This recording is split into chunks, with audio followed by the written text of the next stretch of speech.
Hello everyone, welcome to Inside Research Analytics Weekly Market Report. ഈ ആഴ്ചയിലെ market report പ്രകാരം 2025 September 8 മുതൽ 12 വരെയുള്ള സ്റ്റോക്ക് മാർക്കറ്റ് റിലേറ്റഡ് ന്യൂസ് ആണ് നമ്മൾ ഇന്നിവിടെ ഡിസ്കസ് ചെയ്യാൻ പോകുന്നത്.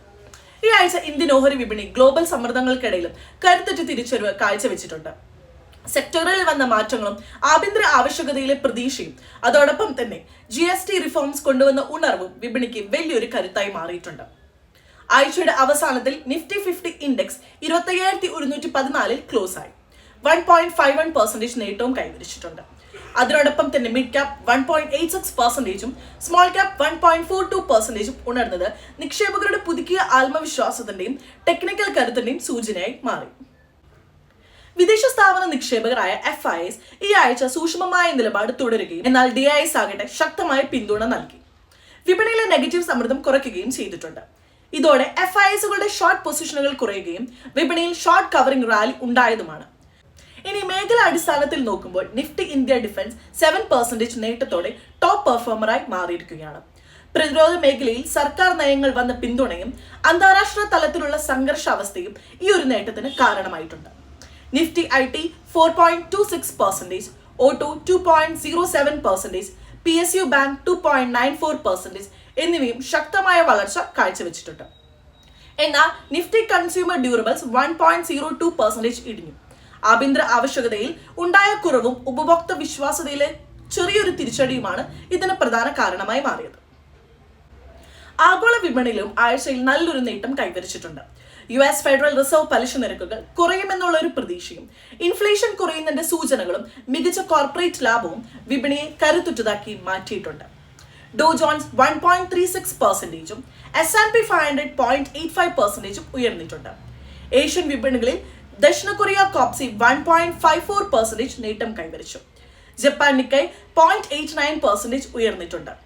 യൂറോപ്യൻ വിപണിയിൽ FTSE 100 0.38% നേട്ടം കണ്ടപ്പോൾ ജർമ്മനിയുടെ ഡാക്സ് 0.19% ഇടിവുണ്ടായി.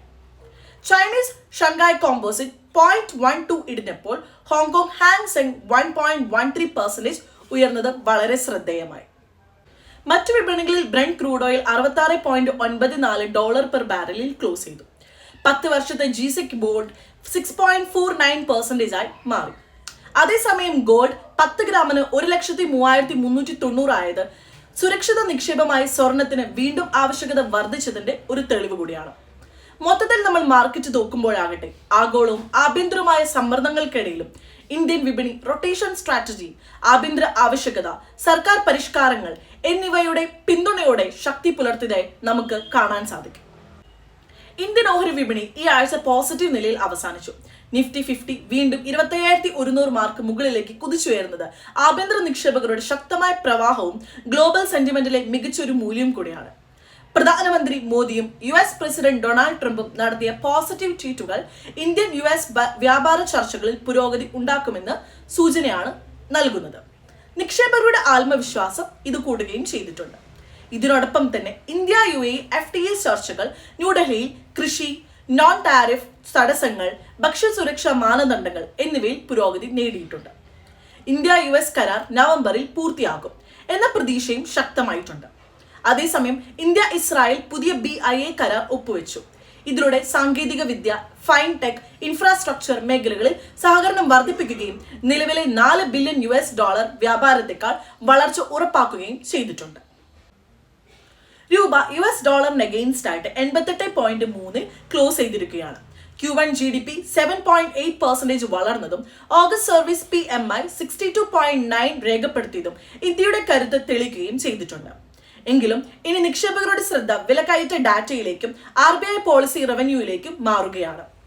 കാരണം ഇവ അടുത്ത ആഴ്ചകളിലെ വിപണി ദിശ നിർണ്ണയിക്കുന്നതിൽ നിർണായക പങ്ക് വഹിക്കുന്നതാണ്.